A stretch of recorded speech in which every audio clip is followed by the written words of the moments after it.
ایک ایسا سوال جو کبھی نہ کبھی آپ کے ذہن میں ضرور آیا ہوگا کہ فرعون کی لاش ممی کی پہچان کس طرح ممکن ہوئی تھی۔ 1891 عیسوی سے پہلے اس دنیا کا کوئی انسان نہیں جانتا تھا کہ خدائی کا دعویٰ کرنے والے فرعونوں کی لاشوں کا کیا ہوا تھا، یا ان کے واقعات کہاں ہیں یا کہیں ہیں بھی یا نہیں۔ الہامی کتابوں تورات، بائبل اور قرآن پاک میں اس واقعے کا ذکر تفصیل سے ملتا تھا کہ حضرت موسیٰ علیہ السلام اور بنی اسرائیل قوم کا پیچھا کرتا ہوا فرعون پانی میں غرق ہو کر اپنی فوج کے ساتھ مر گیا تھا، جبکہ حضرت موسیٰ علیہ السلام اور ان کی قوم کو پانی نے اللہ کے حکم سے گزرنے کا راستہ دے دیا تھا۔ اس کے بعد اس کا کیا ہوا تھا، اس بارے میں بائبل اور تورات خاموش ہیں، لیکن قرآن پاک میں اس کے انجام کے بارے میں ایک ایسی عجیب بات کہی گئی تھی جس کو کسی کی سمجھ نہیں تھی۔ پس ہم تیرے بدن کو سمندر سے نکال کر محفوظ کر لیں گے تاکہ تو بعد میں آنے والوں کے لیے عبرت بن جائے۔ سورہ یونس آیت نمبر 92۔ یہ واقعہ دوستو آج سے 3500 سال قبل پیش آیا تھا۔ فرعون کے ڈوب کے مرنے کے بعد سمندر نے اس کی لاش کو اللہ کے حکم سے باہر پھینک دیا، جبکہ باقی لشکر کا کوئی نام و نشان نہ ملا۔ مصریوں میں سے کسی ایک شخص نے ساحل پر پڑی اس کی لاش کو پہچان کر اہل دربار کو بتایا۔ فرعون کی لاش کو محل پہنچا دیا گیا۔ درباریوں نے مسالہ لگا کر اسے پوری شان اور احترام سے تابوت میں رکھ کر محفوظ کر دیا۔ حنوط کرنے کے عمل کے دوران ان سے ایک غلطی ہو گئی تھی کہ فرعون کیونکہ سمندر میں ڈوب کر مرا تھا اور مرنے کے بعد کچھ عرصہ تک پانی میں رہنے کی وجہ سے اس کے جسم پر سمندری نمکیات کی ایک تہ جمی رہ گئی تھی۔ مصریوں نے اس کی لاش پر نمکیات کی وہ تہ اسی طرح رہنے دی اور اسے اسی طرح حنوط کر کے محفوظ کر دیا۔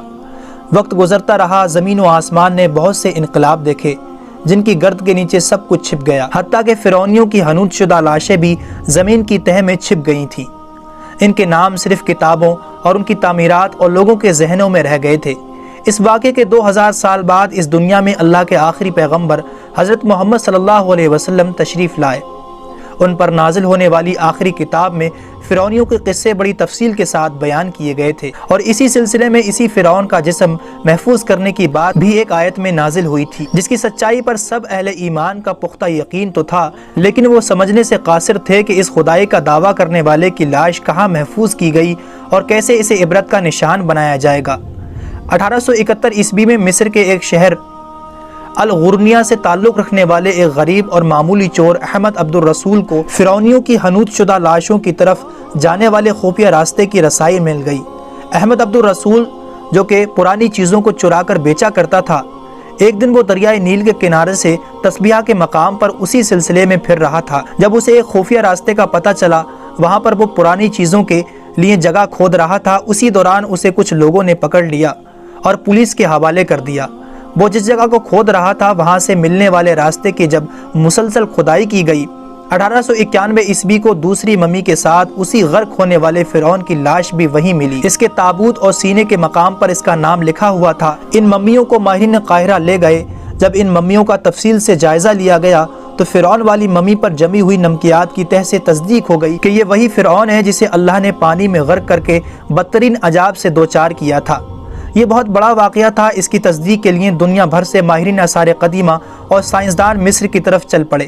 مختلف سائنسی ٹیسٹ کرنے کے بعد دنیا بھر کے سائنسدانوں نے تصدیق کر دی کہ دوسری لاشوں کی نسبت صرف فرعون کی لاش پر ہی سمندری نمکیات کی تہ جمی ہوئی تھی۔ اس تصدیق کے بعد اسے فرعون کی لاش قرار دے کر عجائب گھر میں محفوظ کر دیا گیا۔ 1982 میں فرعون کی لاش جب خراب ہونے لگی تو اس وقت کی مصری حکومت نے فرانس کی حکومت کو درخواست کی کہ فرعون کی ممی کو خراب ہونے سے بچایا جائے، نیز جدید سائنسی ذرائع کے ذریعے اس کی موت کی وجہ بھی معلوم کی جائے۔ چنانچہ مصری اور فرانسیسی حکومت نے مل کر ممی کو فرانس لے جانے کا انتظام کیا۔ جب فرعون کی لاش کو فرانس پہنچایا گیا تو ایئرپورٹ پر اس دور کے فرانسیسی صدر بذات خود حکومت کے اعلیٰ عہدیداروں، تمام وزراء اور فوج کے افسران کے ساتھ استقبال کرنے کے لیے وہاں موجود تھے۔ فرعون کی لاش کا استقبال کسی عظیم زندہ بادشاہ کی طرح کیا گیا۔ فوجی دستوں نے سلامی دی۔ فرعون کی ممی کو ماہر ڈاکٹروں کی ٹیم کے حوالے کیا گیا۔ اس ٹیم کی سربراہی ڈاکٹر مورس بوکائے نے کی تھی۔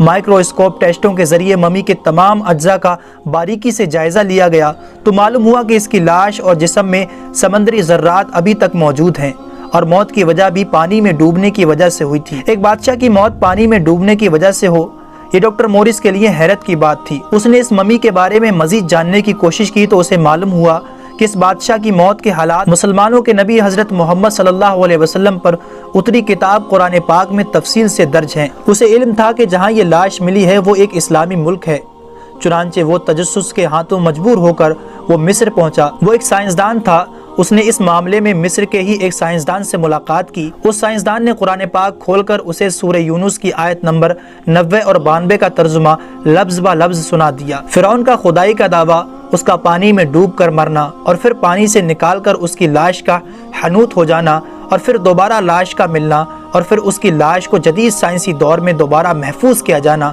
سب کا اشارہ ایک ہی جانب تھا اور وہ بہت واضح تھا۔ تجھے بعد میں آنے والوں کے لیے عبرت کا نشان بنا دوں گا۔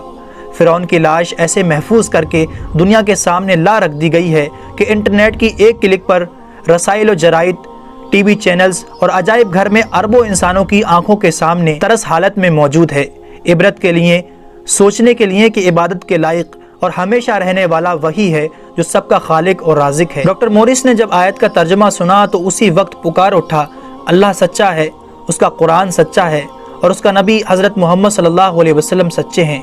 کلمہ پڑھا اور اسلام میں داخل ہو گیا۔ اگر آپ کو یہ ویڈیو پسند آیا ہو تو اسے لائک اور زیادہ سے زیادہ اپنے تمام دوستوں کو شیئر ضرور کیجیے گا۔